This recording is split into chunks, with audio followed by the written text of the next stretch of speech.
কোমরটা না পুরো গেল একেবারে। বারবার বলেছিলাম এতগুলো লাগেজ না নিয়ে আসতে, কি আবার একটু উঠে বসো না। বেশ করে চেলেছি, আনরোম্যান্টিক একখানা। কি? হ্যাঁ ঠিকই বলেছি। দেখো খোলা আকাশে সূর্য অস্ত যাচ্ছে, দেখতে কি ভালো লাগে। আর তুমি? হে ভগবান, আমি আমার জ্বালায় মরছি আর তুমি এখানকার সিনারি দেখছো। একটা কথা বলি। হ্যাঁ। একটু জল বার করো তো, জল তেষ্টা পেয়েছে, এখানে আছে। আমি কি তোমার অ্যাটেন্ডেন্ট জল বের করে দেবো? কি?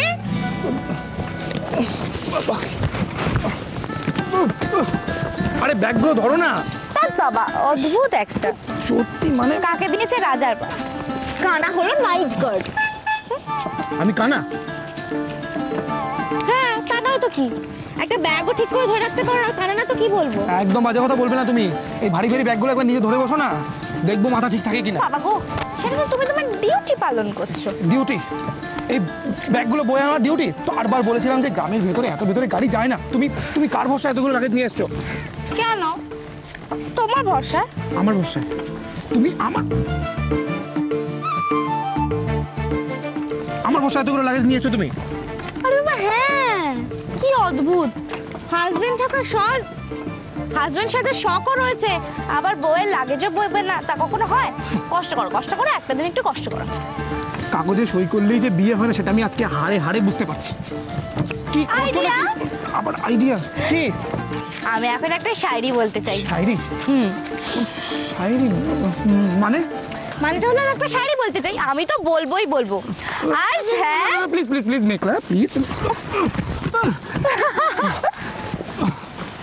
কি করছো প্লিজ? আমি শুনতে চাই না তোমার শায়রি। শুনতে তো তোমাকে হবেই। তখন থেকে করছো তুমি কানের কাছে ভ্যান ভ্যান। Good good. তখন থেকে করছো তুমি কানের কাছে ভ্যান ভ্যান। সেই আগে আমার মাথায় এলো নতুন একটা প্ল্যান। কি প্ল্যান? সরি স্যার, চাপ হ্যাস বলতে পারবো না এক্ষুনি। Very funny. এক্ষুনি ফানি? বাহ, এই বলে না সৎসঙ্গে স্বর্গবাস, তুমি আমার সঙ্গে থেকে থেকে কি সুন্দর কবি হয়ে গেছো। দেখো আমি কবি? কই আমার দাড়ি ফাড়ি তো নেই। আচ্ছা অল্প অল্প। ও অল্প।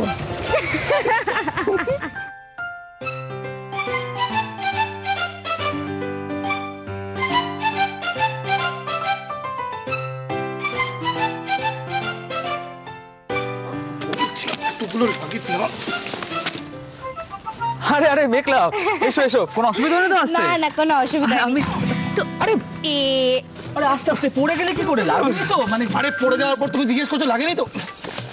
আরে বিনয় দা আমায় তোলো, লাগেজগুলো কে তুলবে? কি বিনয় দা, আরে কি করছো কি? আমায় তোলো।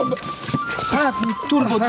কি তোমার মাথায় বুদ্ধি নেই? বিনয় দা। হ্যাঁ অনি, তুমি একটু বসো, আমি মেঘলা ডাকছি। আমি আসছি। বিনয় দা।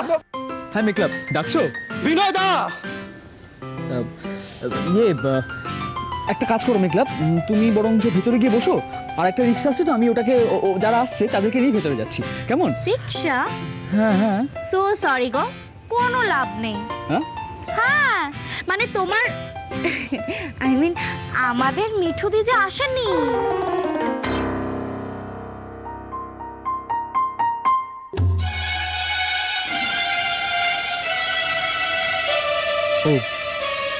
আরে বিনয় দা আমায় তোলো। কি আর করা যাবে, যাই তোমাদের লাগেজই তুলে গিয়ে। হ্যাঁ বেচারা, সব আশা একবারে জল পড়ে গেল।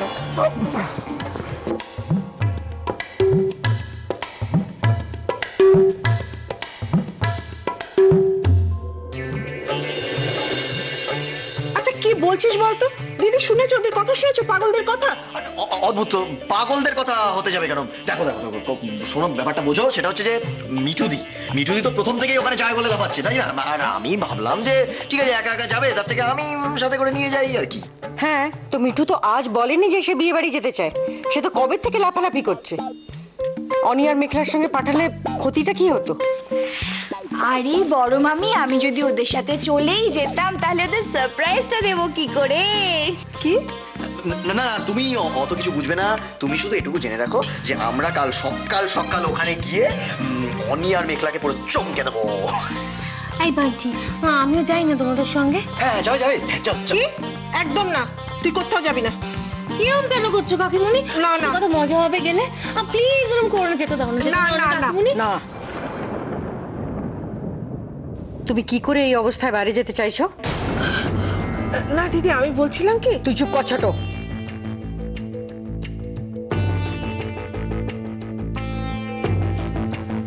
অগ্নি তোমার অভিভাবক, ও বাড়িতে আছে? ও অফিস থেকে ফিরেছে এখনো? ওর অনুমতি না নিয়ে, কারুকে কিছু জিজ্ঞেস না করে তুমি বিয়ে বাড়ি যাচ্ছ? আশ্চর্য।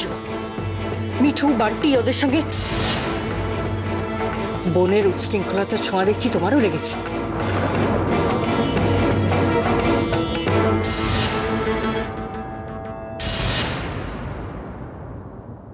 কি হয়েছে? তোমরা সবাই গম্ভীর কেন? এই তো অগ্নি, বলছি যে অনিরা ঠিক মতন পৌঁছেছে তো? তোকে ফোন করেছিল? হ্যাঁ হ্যাঁ, ফোন করেছিল, ওরা ঠিকঠাক পৌঁছে গেছে। আর ওই মেঘলাকে তো তুমি জানোই, মেঘলা খুব মজা করছে আর সবার সাথে মিশে গেছে। হ্যাঁ রে, বলছিলাম যে বৌদি যেসব জিনিসগুলো পাঠিয়েছিল ওই ঠাকুরমশাইয়ের মেয়ের বিয়ের জন্য, সেগুলো ওদের হাতে পৌঁছে গেছে তো? হ্যাঁ কাকুমণি, সেগুলো সব হয়ে গেছে। তবে অনি বলছিল যে ঠাকুরমশাই খুব মন খারাপ করছিলেন, বাবা মার কথা বারবার বলছিলেন উনি খুব আশা করেছিলেন বাবা মার মধ্যে কেউ যদি দেবীর বিয়েতে আসতেন তাহলে। বড় মা দেখো, চান্স আছে কিন্তু এখনো। তুমি বলো, যাবে নাকি আমাদের সাথে? না রে বান্টি, সে তো তোর জেঠু নিজেই ফোন করে আমাকে বারবার যেতে বলেছে। এই যা শরীরের অবস্থা, এতটা রাস্তা ধকল নিতে পারবো না। আমি ভাবছিলাম মা, দেখো তুমিও যাচ্ছ না, বাবাও যাচ্ছে না, তো বাড়ির থেকে একজন গার্জেন যাওয়া উচিত।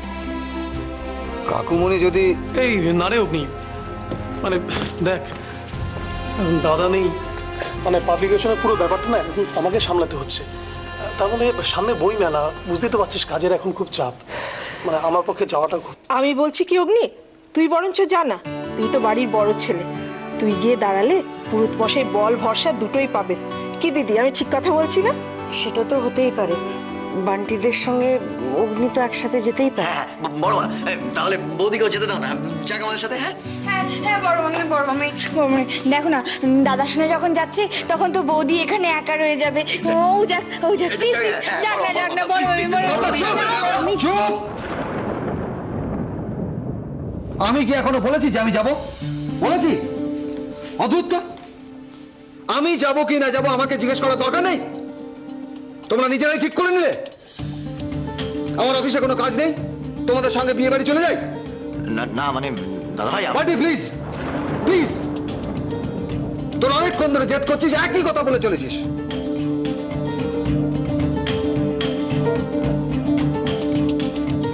তোরা যখন এত করে বলছিস তখন আমি যাব।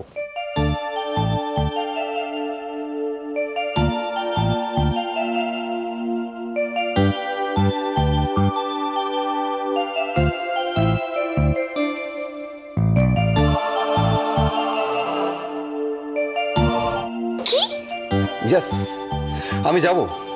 হ্যাঁ আমি জানি আমার অফিসে প্রচুর কাজের চাপ, তবুও তোরা যখন এত করে বলছিস তখন যাব। কি হলো, তুমি দাঁড়িয়ে রইলে কেন? আরে তাড়াতাড়ি যাও, রেডি হও, বেরোবো তো।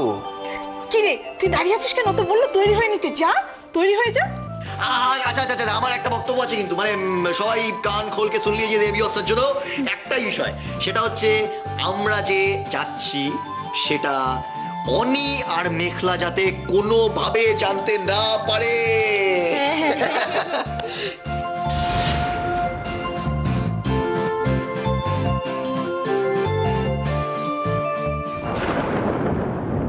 কতদিন আর কতদিন এভাবে মা বাবাকে না জানিয়ে থাকবে বলো তো? জুই, তুমি কিছুতেই ব্যাপারটা বুঝতে পারছো না। পারছি, আমি বুঝতে পারছি, কারণ আমিও একটা মা। আর যদি আমার ছেলে মেয়েরা এভাবে আমাকে না জানিয়ে থাকতো, আমিও তো মেনে নিতাম না। I am sorry to say, baby জন্মের পর থেকে কাঁদেনি।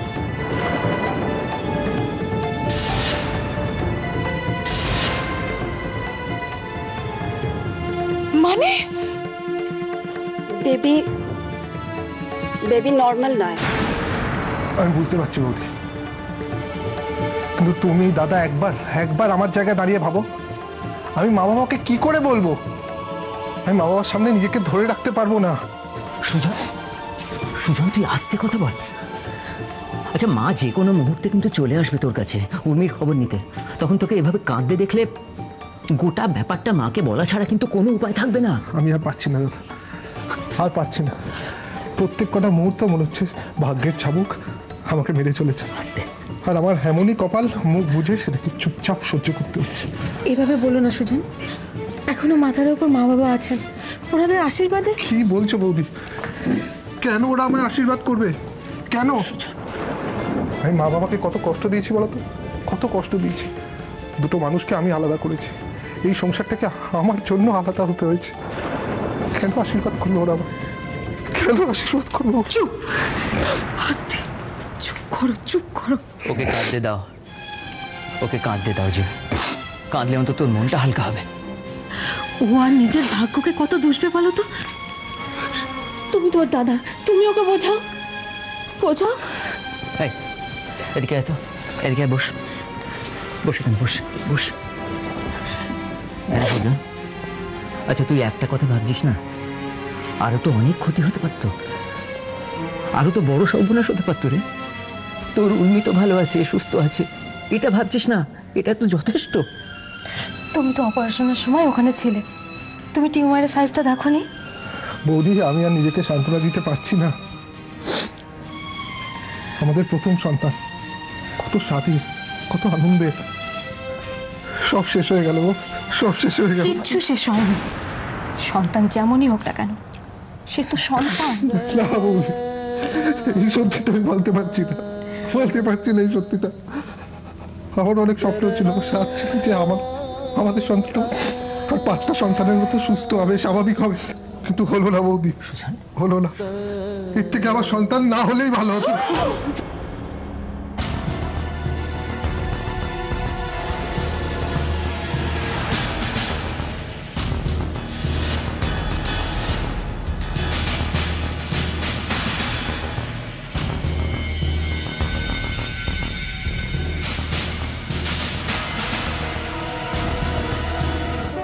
আসো আসো আসো আসো, আসো তো।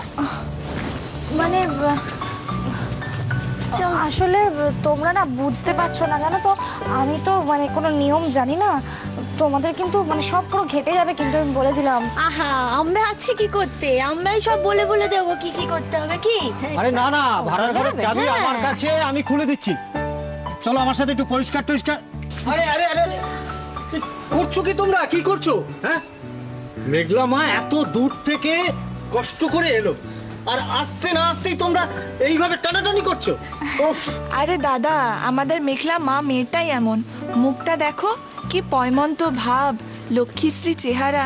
এমন মা লক্ষ্মীর হাত থেকে আমাদের দেবী শাখা পড়লে না, দেবীর শাখা সিঁদুর 2 অক্ষয় হবে। তাই তো ওকে নিয়ে যাচ্ছি। এসো চলো, দেবীকে শাখা পরাবে চলো। আমি এমন ভাগ্য কি আর আমার দেবীমার হবে? মেঘলা মা কত বড় বাড়ির বউ, ভগবানের আশীর্বাদ ওর মাথার উপরে না থাকলে কি অনির মতো ভোলা মহেশ্বরের স্ত্রী হওয়া যায়? তবু তোমরা ওকে জোর করো না। ওর যদি ক্লান্ত মনে হয়, ইচ্ছে না করে, তাহলে ওকে একটু বিশ্রামই করতে দাও না। সত্যিই তো, দেবীর বিয়েতে এরকম মা লক্ষ্মীর পা পড়েছে, তাই অনেক। আজ বরং থাক, ওকে আর কিছু করতে হবে না, তুমি বিশ্রাম নাও। কেন করব না? আমার ননদের বিয়ে বলে কথা, আমি অত দূর থেকে এসেইছি তো তোমাদের সকলের সাথে মজা করব বলে। আর রেস্ট ওসব অনেক নিয়েছি, এখন না। তোমরা শুধু বলো আমাকে কি কি করতে হবে, ব্যাস। চলো।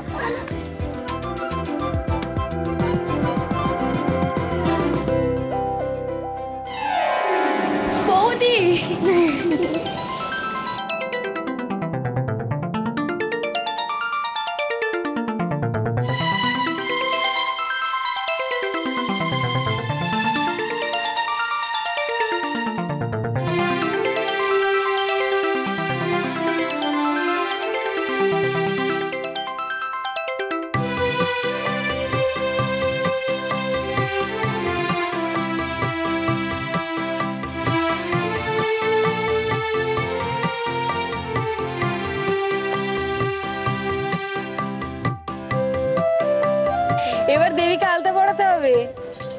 দাও, আমি আজ দেবীকে আলতা পরাবো।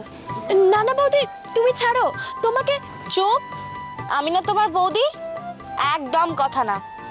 হাত ছাড়াও, পা থেকে হাত ছাড়াও দেবী, আজকে আমি তোমায় আলতা পরাবো।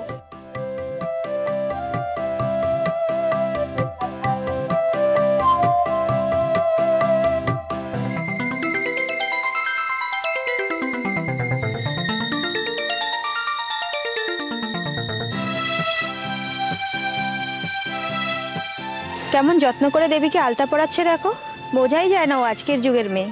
আজকাল তো শুনি শহরের মেয়েদের বিয়ে থাকার উপর কোনো বিশ্বাসই নেই। আর আমাদের মেঘলামা কি সুন্দর শাঁখা সিঁদুর পরে আছে দেখো, বিয়েতে কত বিশ্বাস, তাই না? এই হলো আসল শিক্ষার পরিচয়, বুঝেছো?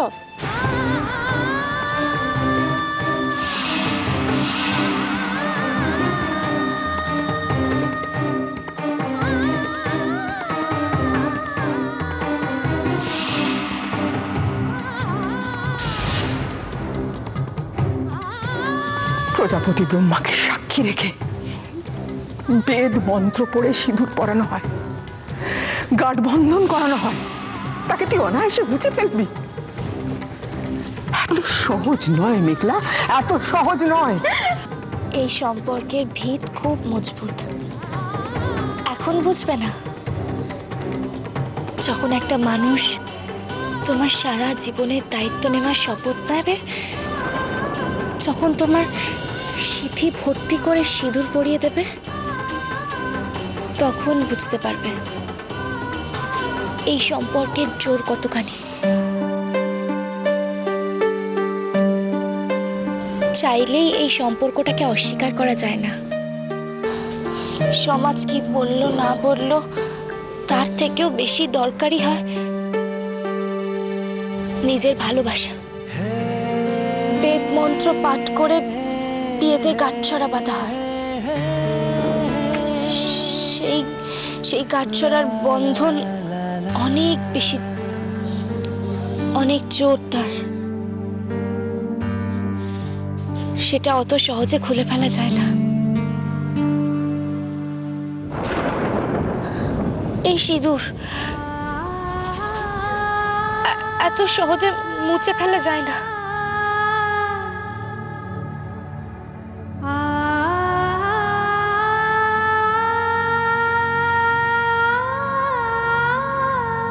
মেঘলা বিয়ে নিয়ে এত কথা ভাবে, এই ফিলিংসগুলো তো ও আমার সাথে কোনোদিনও শেয়ার করেনি। আমি তো জানতাম ও।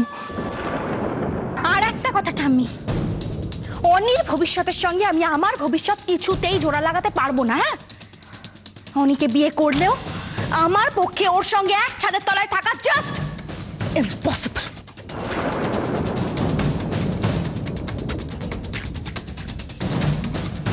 হাত ছাড়ো। Who the hell are you? আমার হাত ধরার রাইট তোমায় কে দিয়েছে অনি? একটা মিথ্যে মিথ্যে বিয়ে করেছি বলে নিজেকে কি আমার হাজবেন্ড ভাবছো?